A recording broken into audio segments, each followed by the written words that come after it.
Our friend and colleague Bo Porter is one of those guys on the teaching, coaching staff that Wash has put together. A lot of change, a lot of turnover. Ray Montgomery is a holdover. He sticks around. EY Sr. comes over from Atlanta with Wash. Steve Carsey is the new bullpen coach. And as you look at this new group that the Angels have put together, we have the very unique opportunity to visit with Bo before he gets out there to start work in Tempe. This is pretty cool, right? This is a new group. You guys have some meetings coming up soon, and I'd imagine you're thrilled to get started. Yes, excited to get started. Excited for Wash. When you think about being a baseball lifer and the success he had in Texas and the energy that he brings to the ballpark each and every day, it actually impacts everyone in the building. You see, Perry Manassian, who's been hard at work trying to add to the roster. The jersey fitting went well. Check on the first piece of business, because sometimes those don't go according to plan. I want to talk about the Angels a little bit, though, because they're in that unique spot where you've still got Mike Trout. They're not sure about Ohtani. I know there's some folks that are optimistic that maybe they have a chance to return him there. One of the players that I know you're very familiar with, who they're going to be counting on, is Anthony Rendon, who's not had a great run to start his Angels career because of health. What do you think, in terms of conversations, some of those moments are going to be like with Wash trying to get together with Anthony? Well, I think, one, when you think about bringing a person like Warren Washington into the building as your leader, you look at the length of time in which I've had relationships with Anthony Rendon. I've known him since he was 13 years old. Anthony Rendon is an extremely hard-working player. He's had some misfortune as far as injuries go. Have he handled all of those injuries the right way? Probably not. But at the end of the day, this is an opportunity for Anthony Rendon to basically walk up to the whiteboard. We hand him the eraser. We basically wipe it clean. And now he's starting from a clean slate with the new manager, new voices in the room, and he's able to go out and be the player that we all know that he's capable of being. With you, who you've been a base running coach previously in your career, you've coached first, third, everywhere. You've managed, as we know well.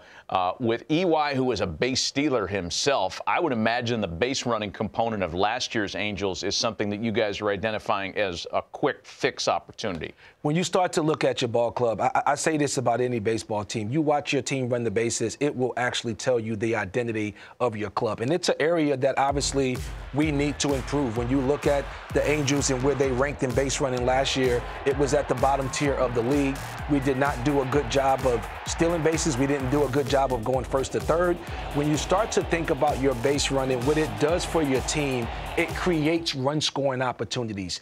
Offense is going to come and go, but when you start to run the bases, those days in which you don't piece together 8-9 hits, you're still able to score 3-4 runs because you're running the bases efficiently. Is it easier to coach up guys before they get there? In other words, a lot of people feel like you're closer to the ceiling as a major league player than you were, of course, at the developmental stages. You guys are trying to make players better all the time. Yes. What's that challenge like? Well, when you start to look at the overall organization, this is something that we'll talk about next week. As we get into, the nuts and bolts of this, we'll start to implement concepts and things that will permeate throughout the entire organization. But it will start at the big league level. And those conversations have already started with Wash talking to players, me talking to players, EY talking to players as well. By the time we get to spring training, the foundation of how we're going to work day in and day out, that foundation will already have been laid. The players will come in,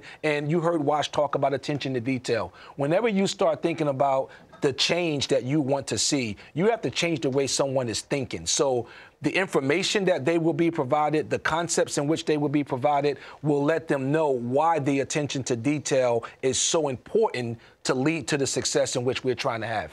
Mentioned your coaching career a moment ago. It's distinguished. You've done everything from, the developmental levels on up, first, third, bench, manage. The first base coach is the guy that stands there with a stopwatch. And a lot of fans think that he just kind of, whispers sweet nothings into a base runner's ear. It's a whole lot more. Yeah, tell the unindoctrinated fan about that job. Well, one, when you start to look at a lot of the things in which the first base coach will bring to the table, a lot of it happens before the game even starts.